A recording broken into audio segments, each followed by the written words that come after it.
Welcome to the Siege of Alexandria. Among the collection of writings attributed to Julius Caesar are his descriptions of the Siege of Alexandria, the Gallic Wars, and the commentaries on the Civil War. These archives contain information on different campaigns, the wars of Alexandria, Africa, and Spain. Each of them recounts Caesar's military activity from 58 BCE to 45 BCE. Though Caesar's documents remain a main source of information, it's important to note that the perspective is limited. It is necessary for other historical documents to be taken into consideration to provide a better understanding of events.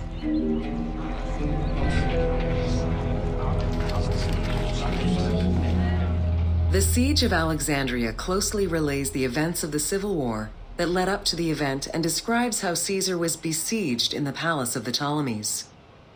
Other ancient authors have left equally valuable and sometimes contradictory information.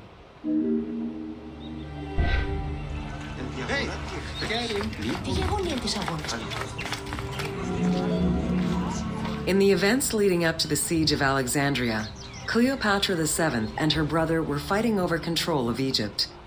Young King Ptolemy XIII's regent, Pothinus, had firm control over the young pharaoh, and an outmaneuvered Cleopatra soon went into hiding. This set the stage for Pompey's arrival in Alexandria. Having lost his battle against Caesar in 48 BCE, the Roman general turned to his allies, the Egyptians, for safe harbor. But on the advice of Pothinus, Ptolemy XIII had Pompey assassinated in the hopes of earning Caesar's favor. This would turn out to be a most unfortunate decision.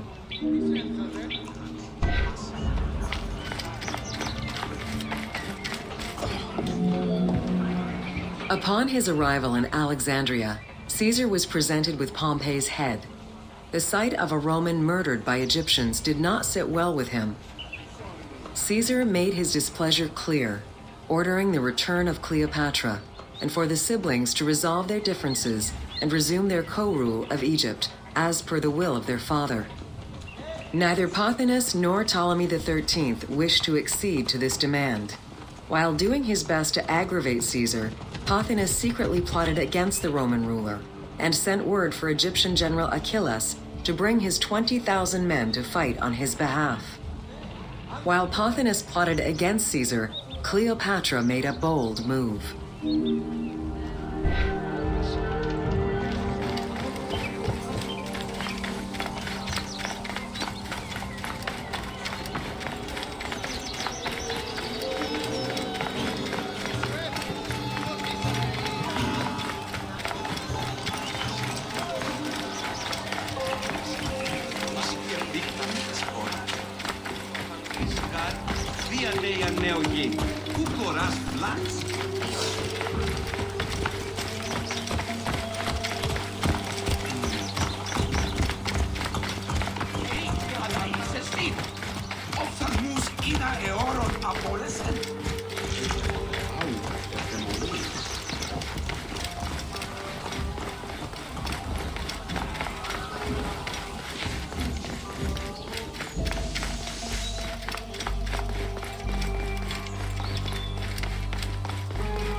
There are various descriptions of the encounter between Caesar and Cleopatra.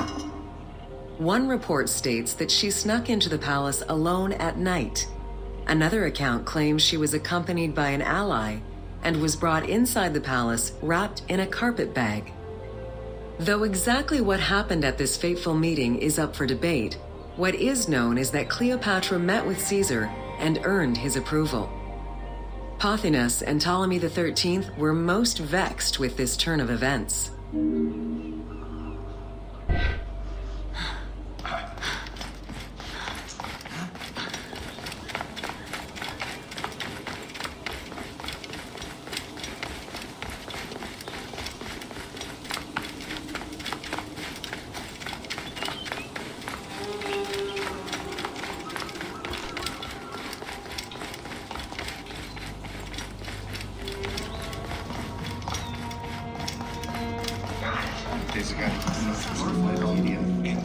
With Cleopatra finally present, Caesar chose to act as mediator between the siblings in the hopes of a peaceful resolution.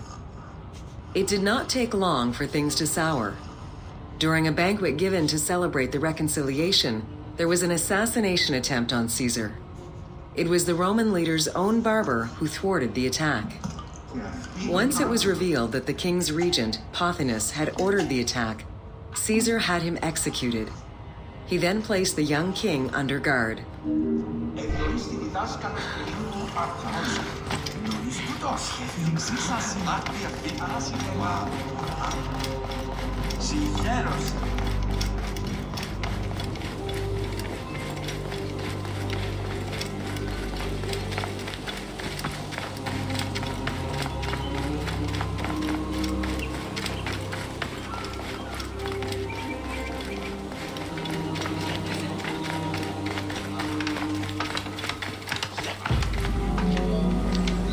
Caught within the palace with roughly 4,000 troops, and with the knowledge that the arrival of enemy forces was imminent, Caesar sent for help from Syria, Rhodes, and Cilicia.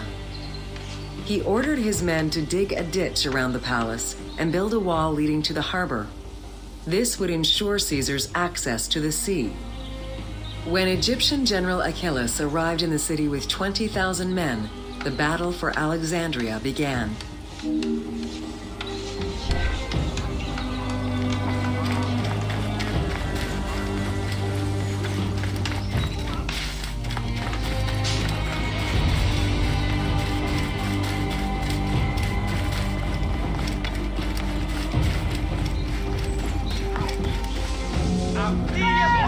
With so few men at his disposal, Caesar could not risk a battle just yet. He sent ambassadors to Achillas in the name of Ptolemy to propose a truce. Knowing that the orders did not come from the young king, and angered by the pharaoh's imprisonment, Achillas had the messengers assassinated. With Caesar confined within the palace, Achillas positioned his troops around the city. Skirmishes broke out throughout the streets of Alexandria and went on for several days and nights. Though they were outnumbered, Caesar's men were able to hold the enemy back. This prompted Achillas's next move: capture the Roman fleet stationed in the harbor.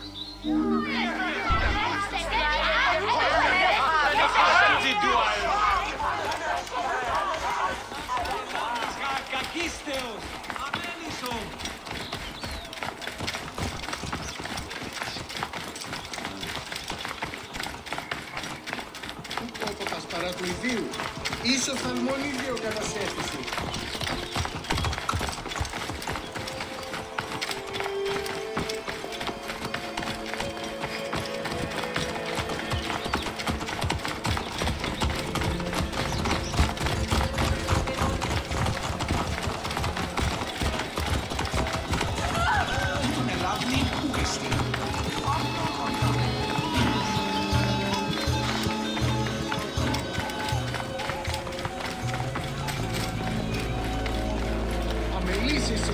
Πού καλάβνεις τις γνώσκεις, Παύλε.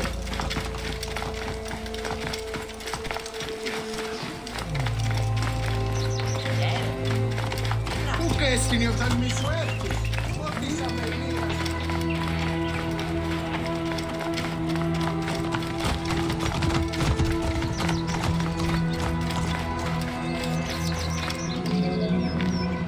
Although the palace offered protection, losing the port meant the end of help and supplies. Caesar knew he had to protect the fleet. While he and his troops succeeded in regaining control of the port, he knew it would be impossible to sustain. Caesar ordered the burning of the ships. With passage back to the palace closed off, he headed for the lighthouse of Alexandria.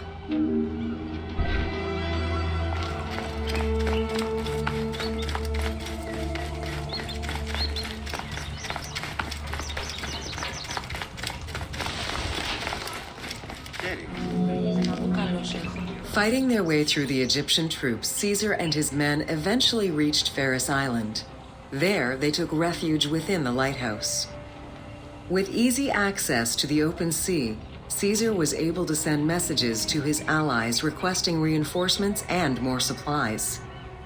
The island fort also allowed him to control access to the harbor by relying on the chains used by the Egyptians to control ship traffic to and from Alexandria's docks.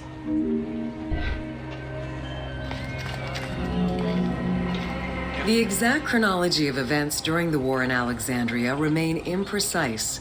Conflicting accounts raise questions as to when, and even if, the Great Library of Alexandria was burned down at all. One account states that during the fighting, docks and warehouses were burned, and this was the fire that spread to the library. In another account, when Achilles cut off the harbor, Caesar had to leave the safety of the palace to defend his ships. As the enemies battled across the port, their arsenals set ships ablaze, and this destruction spread to the library.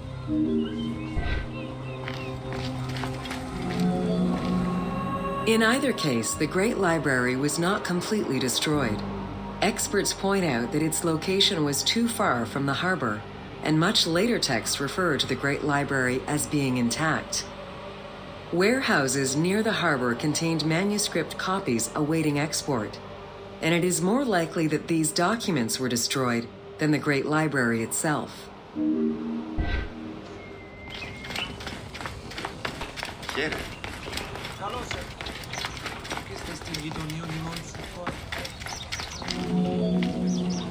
The destruction of the Great Library may have been due to a number of fires over the ages. Its end was probably closer to the 4th century CE, when the Christian Emperor Theodosius I ordered the closure of all pagan temples. While some documents survived after being moved away, it remains unclear just what knowledge may have been lost.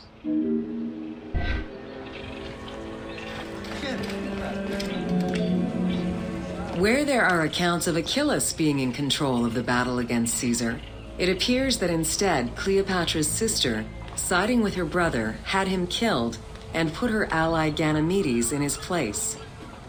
Ganymedes proved a valuable tactician for the Egyptian side. It was his idea to cut Caesar's access to the harbor, thus trapping Caesar at the palace.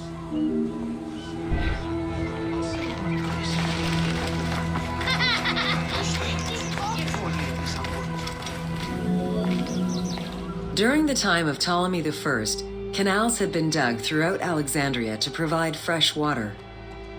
Ganymedes had his men take control of these canals. After isolating their own water supply, he had his men pour salt water into the canals and cisterns that led to Caesar's camp.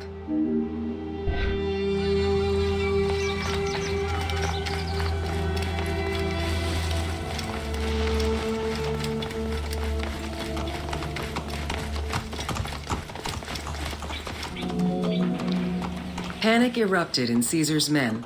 They wouldn't last long without fresh water. Recognizing that the porous limestone could help them, Caesar and his men dug wells to restore their water supply. Days later, the 37th Legion, comprised of Pompey's soldiers, arrived by ship. Unable to come ashore due to the winds, Caesar risked going out to meet them on the peninsula, Cape Chersonese. When the enemy learned Caesar's location, they rushed to intercept. Despite an obvious advantage for the Alexandrians, Caesar, with a Rhodian ship full of skillful sailors, emerged victorious.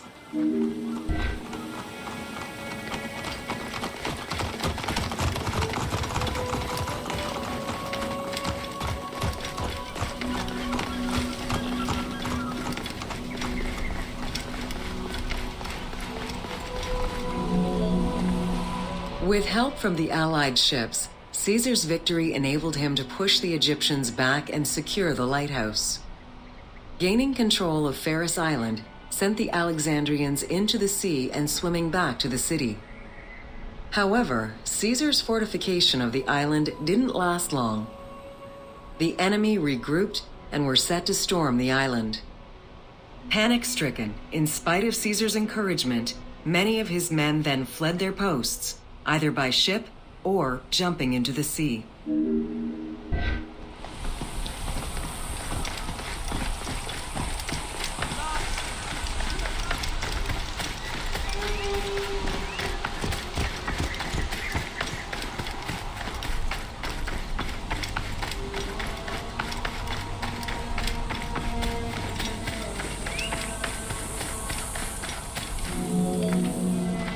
Caesar attempted to retreat, but Port Eunostos's harbor was overrun with enemy ships, preventing escape.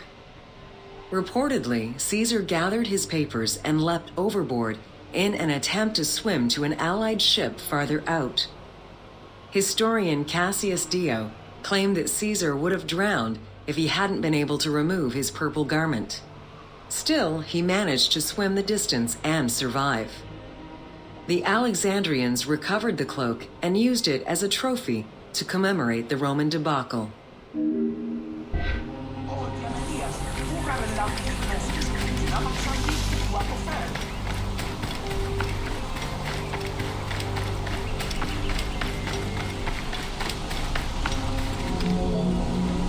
Unhappy with Ganymedes and wanting their king restored, the Alexandrians approached Caesar with a compromise. Caesar agreed to release Ptolemy XIII after entreating him to spare the kingdom and remain loyal to Rome.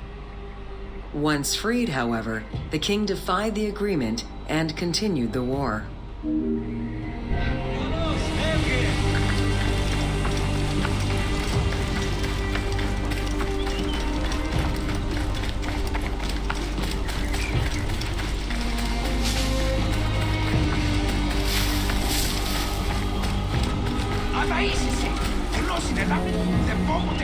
By this time, a faithful ally of Caesar's, Mithridates, arrived in Egypt, clashing with Ptolemy's troops at Pelusium. Outnumbering the enemy, Mithridates secured the region between Pelusium and Alexandria. Ptolemy, warned of Caesar's ally marching on Alexandria, sent his troops to prevent passage over the river.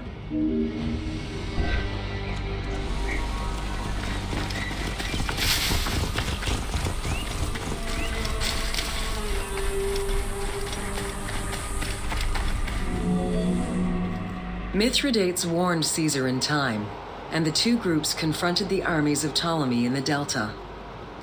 In the Battle of the Nile, the Romans gained the upper hand, sending the Egyptians fleeing. In the tumult and panic, King Ptolemy XIII drowned in the Nile.